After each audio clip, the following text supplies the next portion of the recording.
ఈ వీడియో అయితే నేను అసలెప్పుడో మెరుగు పెట్టాల్సింది. ఇప్పుడైతే ఆరిద్ర కూడా అయిపోయింది. అది అయిపోయి కూడా చాలా డేస్ అవుతుంది. నాకైతే అసలు కుదరట్లేదు. ఇంక ఇది ఎడిట్ చేద్దాం, పెడదామని. ఇంకా ఆ రోజైతే మెరుగు కాబట్టి మా అత్తమ్మయితే దేవుళ్ళు కడిగేసి ఇంకా పూజ చేస్తుంది. ఇంకా తను అది చేస్తుంది కాబట్టి నేనైతే ఇక్కడ సైడ్ ఇంకా కిచెన్‌లో వర్క్ చేస్తున్నాను. ఇంకా ఆ రోజైతే నేను ఫ్రూట్స్ అన్నీ హాఫ్ అన్ అవర్ ముందే వాటర్‌లో అన్నీ సోక్ చేసి ఇంకా పానకం అయితే చేస్తున్నాను. ఈ వీడియో గూడా నేనసలు ట్రైన్‌లో ఆఫీస్‌కెళ్ళేటప్పుడు ఎడిట్ జేసి పెట్టుకున్నాను. ఎందుకంటే అసలు లాంగ్ వీడియోస్ ఎడిట్ చేద్దామంటే అసలు ఇంట్లో అవ్వట్లేదు. షార్ట్ వీడియోస్ అయితే అంత టైం తీసుకోదు కాబట్టి ఇంక అవే అప్‌లోడ్ చేస్తున్నాను గానీ, ఇవి ఎడిట్ జేయడానికి కుదరదు. తీస్తున్నాను గానీ, పెట్టడానికే టైం దొరకట్లేదు. ఏ రోజు పెట్టాలి, ఎప్పుడు పెట్టాలి అనేది అర్థం అవ్వట్లేదు అసలు వీడియోస్ అనేవి. సో, ఇంక అలా అయితే పోస్ట్ చేస్తున్నాను ఈ వీడియో అయితే.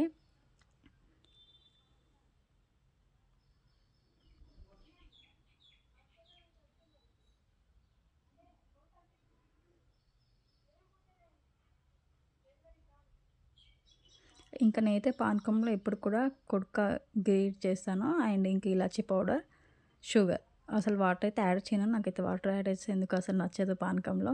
ఇంక ఇదైతే నేను ఫ్రిడ్జ్‌లో పెట్టేసాను కూల్ అవుతుందని. ఆ లోపైతే నేను ఇంకా ఫిష్‌ని మ్యారినేట్ చేద్దామని ఇంకా ఫస్ట్ అది చేస్తున్నాను. ఇది కూడా ఎక్కువ మ్యారినేట్ అయితే టేస్ట్ అనేది బావుంటుంది కాబట్టి. ఇంక ఇందులో అయితే నేను corn flour, rice flour 2 mix చేశాను. ఇంకా ఆల్ స్పైసెస్,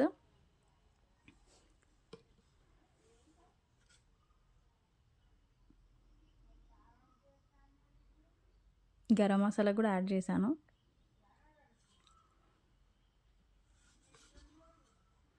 నేనైతే ఫిష్ పైన ఇవన్నీ యాడ్ చేయను. నేను సైడ్‌కి అవన్నీ మిక్స్ చేసుకొని అప్పుడు వాటికి అప్లై చేస్తాను. అన్నీ ఒక దాని పైన ఏసేస్తే నాకెందుకో సాల్ట్ అనేది కొన్నిటికి అంటున్నట్టు అనిపిస్తది. మనం కూడా వాటిని అంత రఫ్‌గా హ్యాండిల్ చేయలేం గదా! కుచ్చుకుంటాయి కాబట్టి నేనైతే ఫస్టే ఈ మ్యారినేషన్ అంతా సైడ్‌కి మిక్స్ చేసుకొని అప్పుడు వాటిని అందులో మిక్స్ చేస్తాను. ఇట్లా అన్నీ డైరెక్ట్‌గా వాటి పైననైతే అస్సలెయను.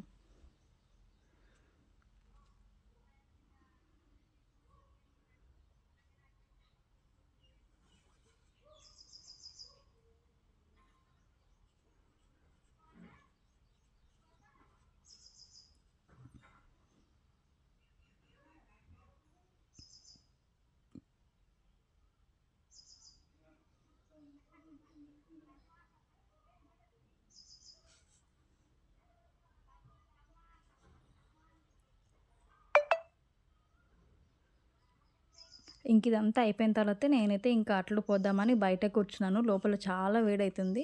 బయట ఆ రోజు కొంచెం వెదర్ బానే ఉంది కదా అని వచ్చాను కానీ అక్కడ కూడా అసలు అమ్మో! చాలా హీట్ అవుతుంది ఆ పొయ్యికి ఇంకా అంతా.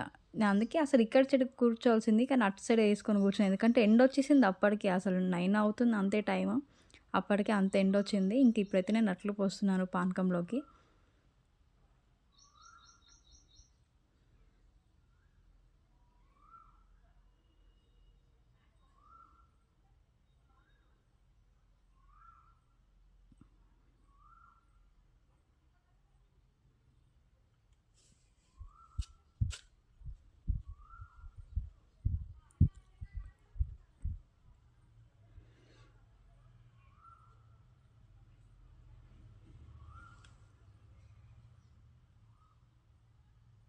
అట్లని పోసిన తర్వాత తినడం కూడా అక్కడే మంచిగా మామిడి చెట్టు కింద కూర్చొని అందరం కలిసైతే తిన్నాము. ఇంకా ఆ రోజు ఈవినింగ్ అయితే ఒక ఫంక్షన్ ఉండే అటెండ్ అవ్వాల్సింది. ఇంకా నేనైతే ఇంకా రెడీ అవుతున్నాను. ఫస్ట్ అయితే హెయిర్ లీవ్ చేద్దాం అనుకున్నాను. కానీ ఏసుకునేటప్పుడు అంత స్వెట్ వచ్చింది. ఇంకా దాన్ని అలా క్యారీ చేయడం కష్టం అని చెప్పి నేనైతే ఇంకా పోనీ ఏసేసుకొని ఎళ్ళిపోయాను. అంటే ఇంటి దగ్గరే. సో, ఇంకా నార్మల్‌గానే రెడీ అయిపోయి ఎళ్ళిపోయాను. ఈ పర్ఫ్యూమ్ అయితే నేను జూడియోలో తీసుకున్నాను ఫస్ట్ టైమ్. మా బాబుని ఇంట్లోనే ఉంచి వెళ్దాం అనుకున్నాను కానీ ఎళ్ళేటప్పుడు వాడు ఫుల్ ఏడ్చి ఇంకా వాడి వల్ల ఇంకా మాకు హాఫ్ అన్ అవర్ లేట్ వాడిని కూడా రెడీ చేసుకొని తీసుకెళ్ళిపోయాం. ఇంకా